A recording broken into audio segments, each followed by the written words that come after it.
PlayStation 5 and Xbox players have had console mods in Baldur's Gate 3 for over a year now, so I wanted to do a bit of a look back, but also talk about what's next in terms of console mods, as we now have 911 different console mods currently available out of a total of 6,335 that are on Mod.io. On top of this, Nexus Mods also has 15,000 different mods on there, so there's a lot of mods out there, and we're seeing more coming over from Nexus Mods to Mod.io here. Now, I do want to mention, Modio actually just updated, and they now have ability to exclude certain types, so you can actually see every single mod that isn't on console. There are tons of mods here that I really want to see come to console in particular, but we'll just have to wait and see. Some of them, like Dawnstar's Gumar, are highly requested. And things like the Blood Hunter made by Matt Mercer. Now, there are issues, obviously, with things like shaders that can't run on console, so some of these may not ever come to console, but we do have a lot of great stuff, and there's mods that are being made recently to kind of work around this. Now, one thing I want to mention about Nexus mods, and some of them we may not see on console, because if you notice here, this is kind of a lovey-themed one. There's a lot of romance and love-themed mods, which haven't been making their way over to console. A lot of these are actually photo mode mods, which we have seen come to console, so potentially we could see some of these, but there's a lot of them on Nexus mods we just won't see. Now, one of the biggest mods that we do have in Baldur's Gate 3 goes to the Ancient Mega Pack here by Permanov. This adds over 2,000 different items into the game. It'll rebalance some of the items that are currently in the game and change their rarities, like the Hellrider Longbow, which is obviously a lot better than just a green rarity. And I have a full video breaking this down, but it adds in, over again, 2,000 new items to the game, some cool crafting mechanics, and it'll also randomize the loot, so every single playthrough is unique. And as someone that has over thousands of hours in Baldur's Gate 3, this mod alone can actually add thousands of hours to your game as well. And also, the Fade's equipment distribution in a similar vein by Graphic Fade adds a ton of items. If you haven't used either of these mods, I highly recommend trying it out. This one's an all-in-one, which is great for console players with the 100 mod limit. So yeah, you can get a lot of fun and replayability out of these mods. Some of the first mods we did get on console were things like the unlock level curve and also the increased party size mods, and then it led to things like Tactician Enhance, one of my favorite mods, which allows you to scale the game to your own liking. If there's a class mod that you want to use but is extremely overpowered, add 60% health, add 120% health. You can add anything you want to the characters, add bonus actions. Sometimes it's really fun to add 2 extra bonus actions to the enemies and just see how they're going to work, because it makes it so much more chaotic. And I guess looking ahead, there are future expansions in the works for this mod, which will add different things to the characters that you're fighting against, which I'm excited to see this. In a similar vein, we also have the Nightmare difficulty mod, which will change the enemy's AI and makes them position themselves a lot more differently, and they'll attack your characters a little differently too. I found this made the game a lot more challenging. This mod made by the Real Zir is incredible, and I also did a video talking about the top 25 best difficulty mods, because there's a ton of great ones out there, and I highly recommend checking those out, because if you're going through the game multiple times, obviously with mods that add a power spike to the game, it can be fun to make the enemies also challenging. One thing that we have seen a lot of is 5th edition Dungeons and Dragons style mods, and things like their Tasha's Cauldron of Everything and other expansions to D&D. This mod adds in a bunch of new feats to the game made by T-Dac and the Lucid Frog. You can see all the different feats that it's adding in. You got the Eldritch Adept, Fade Touch, Telepathic, Telekinetic, the Poisoner is coming soon, and things like the Artificer Initiate is not possible because that's not a class that's in the game, but there is a homebrewed version of that. So we have seen a lot of 2024 player handbook as well, which we'll get to a bit later on, but Tasha's feats and also Mistress spells are 2 very popular ones. This one adds in 135 new spells in the game. I've talked about this one a lot. I've broken it down. Random Killer did a great job with this. It has some of the very powerful spells that you can get, like Steel Wind Strike, and you can see there I did have a video on it previously. There's just a lot of great stuff in this mod, especially if you want to summon yourself in a dragon. This is not the only spell mod we got. Alongside Mistress spells, there's also the Dawnstar's Necromancy spells, Water spells, and Telekinetic spells, and these add in many spells to the game. They all come with their own unique VFX too, which I think look incredible. The VFX are out of this world, so whenever you use these spells, you're going to see some pretty crazy stuff. So this is the Storm of Swords spell there, and you literally saw swords flying out of the sky. There's things like the Water Torn here. All these come with unique VFX. They look amazing. There's also things like the Death March here, which lets you turn corpses into skeletons. And then a Storm of Souls here, which also has some pretty cool looking VFX. So highly recommend checking out their mods if you haven't used them already. They're amazing. Now, another spell mod that works a little differently than cheater spells. There's actually a lot of functionality to this mod that people aren't even aware of. I'm always replying to comments saying, hey, you can actually do this and save out on downloading a few other mods to your mod load order by using the cheater spell. So you can get every single item in the game utilizing this. So some summon armor, weapons, etc. You can also use the summon character modification box. This is a huge one for people that want to add new things like different dialogue tags. So if you wanted to add like a racial tag to your character, you have all the different choices here. If you want to give yourself different resources like an action point, spend a bonus action, you get that, or spell slots, or superiority die, it's all here. So you can add a lot of stuff to your character, all the different feats. So for those, this is a popular one. There's always a request for, like, whenever there's a new popular class mod, a mod that gives you a feat every 2 levels or every level. You can actually just bypass it altogether, saving out an extra mod that you'd have to download by just giving yourself all the feats that you want within reason using this here. So you can also change your ability scores, reset them there, so you can put them to exactly what you want. If you want to roll the die and pick your ability scores that way, you can.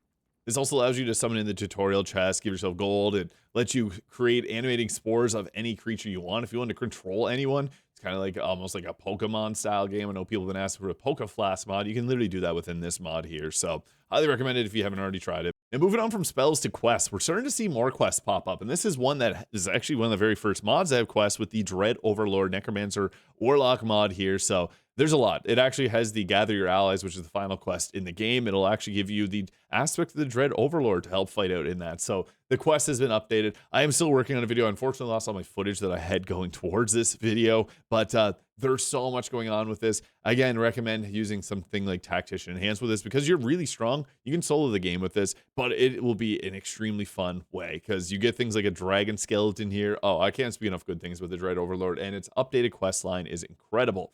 Other class mods I really do like is the Arcane Vanguard here by Sathos. You probably heard me talk about this one quite a bit because it has a lot of attention to detail. They put hundreds upon thousands of hours into this class mod to make sure it's balanced and nothing outside of the realms of what Baldur's Gate 3 should have. They are also a DM, so they know how to keep things very well balanced. And it offers 7 different subclasses that are also really, really fun. There's an 8th one on the way, potentially now coming soon. Love this mod, just had to mention it here. Alongside another one that's really popular, the Mind Weaver. There's a new subclass of the Mind Blade Magus. They've added multiple classes. This one is also balanced. That's why I just want to mention these. And on top of it, I did mention previously we did get some 5th edition Dungeons & Dragons subclasses and feats and things like that. We're getting more of them here. Sumer Dagonoths put out one that I'm actually really excited about with the Drake Warden. Now, this one is not on console just yet. I just want to mention this. I did do a dedicated video yesterday breaking down everything about this because there's a lot going on here. It's a dragon. It can do a bunch of different things there, and it's got the ability to fly around and all that. This one isn't, again, on console, but it'll be coming soon. All of Sumer Dagonoth's mods are fantastic. Balanced to Baldur's Gate 3. They've implemented a lot of these and did some pretty cool stuff to make sure that it works because they're basing this off the tabletop experience. And obviously, there's a reason that Larian didn't include some of these subclasses, but Sumer Dagonoth's done an amazing job putting this all together. So they have the book, or they have the 5e Rangers, Barbarians, Fighters, and Monks, and Clerics, and as well, Purple Dragon Knight standalone. These are all available on console. Can't recommend them enough. And we're starting to see some more amazing mods like that with the Book of Druids 5e Druid subclass by Incognito Burrito. I'm so happy this is finally on console. It was taking a while. I'm surprised. We'll hopefully see some more because Incognito Burrito also has a few other ones here. There is a number of their mods that are on console, like we got the Circle of Shepherd, which is included in this one, the War Magic Wizard, and the Order Domain Cleric. But they also have things like the Book of Wizards and the Book of Sorcerers, my personal favorite, having the Aberrant Mind, which would make perfect sense within Baldur's Gate 3, and also the Clockwork Soul, Lunar Sorcery, which have a lot of really fun abilities. I'm hoping this one comes soon. That's kind of my looking forward. It's not currently on console, but we do have the Book of Druids that was released somewhat recently.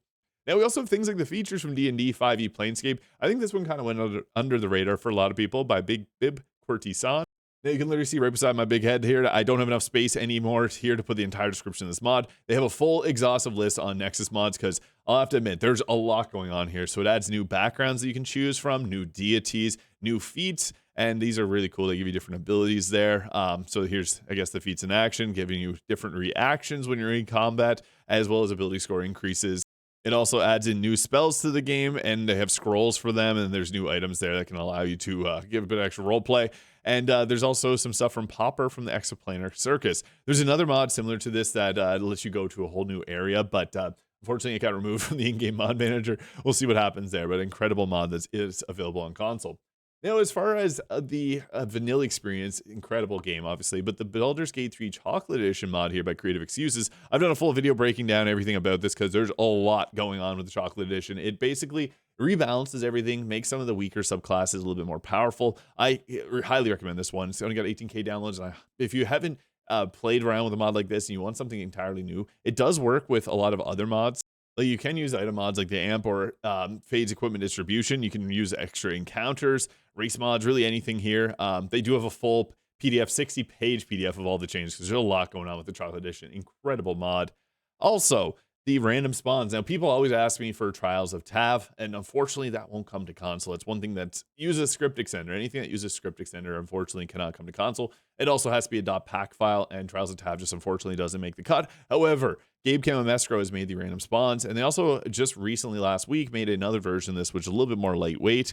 But basically, this is an item that you can put in your pocket. You can set the parameters on how often you want to have the random fights. It makes it feel like it's Trials of Tav because you may be just exploring, and then all of a sudden, goblins jump you. So I think it's an awesome mod that more people should definitely download.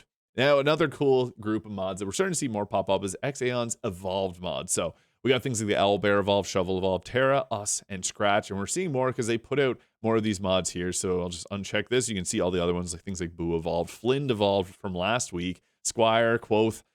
What's awesome about this is it makes the characters a lot more powerful to level up alongside you. So definitely worth checking out because it's pretty fun.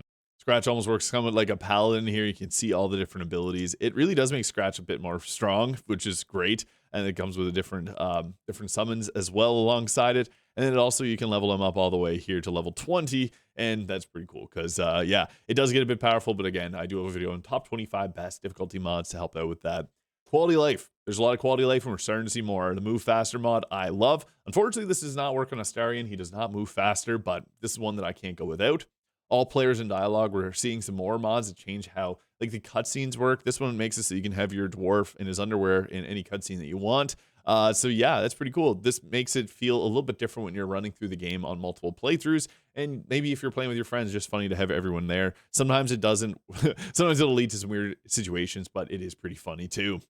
And we're also getting mods from legendary Skyrim modders with Dint999's hair. This is ported over by Eladwin here. Dint999 made these hairstyles for Skyrim. They're getting ported over and added into Baldur's Gate 3. That just makes me wonder what we'll see next because these look actually really good. In fact, I actually use this mod often. That's the hairstyle of my character right here. So yeah, it's a great one. I think that they look natural. The hair dyes don't work as good as obviously ones that are made in Baldur's Gate 3, but that's fine. I think they look more than enough. It dyes it in certain areas. It just looks really nice. The textures do feel like they are from Skyrim. That's just one thing I want to mention. Now, I mentioned the Artificer. There's also hand cannons. There's a few different gun mods. So with Skirby's hand cannons here, you get some pistols that look awesome, like the very cyberpunk, or I guess steampunk, I should say, esque type weapons.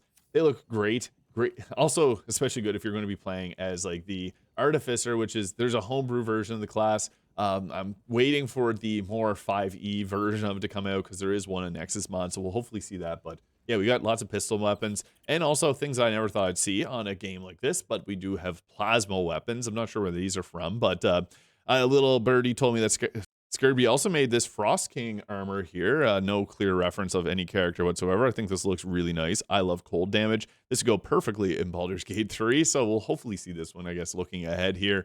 My favorite armor mod, I get asked about this one all the time, Artie Henrietta's Knights and Dames. This adds so many cool looking pieces of armor into the game.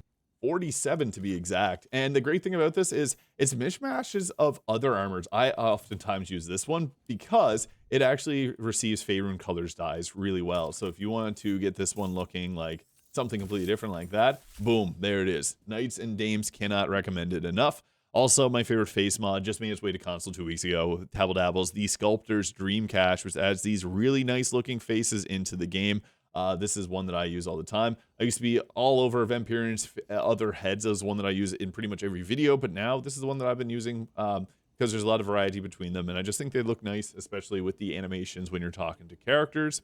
Also, custom companions light. Not a lot of people know about this mod, but what it does is it gives you an item that lets you basically create another companion. So if you want to have a 2-Tav run or a Tav and a Dirge run, you just basically use this mod and it'll let you summon in another character just like they were playing a 2-player game. So this is great for people that want to have multiple characters in their party, maybe have multiple Dragonborns because you can't change any of the hirelings races. So this is a great workaround for that and for a lot of other things. Now, we also got some more mods like Larian's Leftovers here. This is one that also kind of flew under the radar, which allows you to get some items that are not normally obtainable. There's also mods that'll change how certain items work and fix certain mods. So there's a lot of them out here. The Dagger of Shar being a cool Act 3 item that we don't normally get access to. And Tyson Maniacs also made some great ones, like the Fighting Styles expanded, Eldritch Invocations expanded, Wild Shape unlocked, the Broken Items fixed is the one that I was looking for, and Magical Instruments. These are great. As Eldritch Invocations, there's a lot of good ones out there. Also, kind of like the Move Faster mod, we do have the Super Skip Ship by Yoon Moon Sick, which lets you just skip to the start of the game. This is like a staple in any modded game to always be able to skip. Now, another mod that is incredible, and I think this one did fly under the radar, was the 2024 spell updates. There's been a huge change to how spells work in the latest player's handbook of D&D, and you can see all these changes here. So it'll change. These are all the level 1 spell changes, all the level 2 spell changes. Yeah, there's a lot going on in this. So we have gotten a lot of great mods over the last year, and kind of looking ahead, what I think we'll see next is we're going to get a lot more cosmetic mods as mod authors are getting more comfortable with things like changing faces, making new armor sets, and reusing some of the assets of the base game, because you can actually make some incredible looking armor sets by doing that. We're starting to see more of these pop up all the time. We're actually starting to see some quest style mods, and I did talk with some mod authors about whenever they updated for patch 8, they did change the parameters of how the toolkit works. So we're starting to see some different things in that regard as well. We did have mods like the Tree Home, which lets us teleport to a completely different location. We haven't seen the Realtor mod on console, but I'm hoping that we may end up seeing that one, because that would potentially mean that we could see some more location mods, potentially, as we do have the Tree Home, which lets us teleport to a completely different pocket dimension. And it could be cool to see some different quests that could potentially be made there, like we do have with the Dread Overlord. So those are things I definitely would love to see. I think this game is going to have a great modding future. It doesn't have as many mods as Skyrim did at this point in its career, but I think that we're going to see a lot of great stuff coming soon. So let me know what you would like to see next come to Baldur's Gate 3. Hit the subscribe button below if you enjoyed, and we'll catch you all in the next video.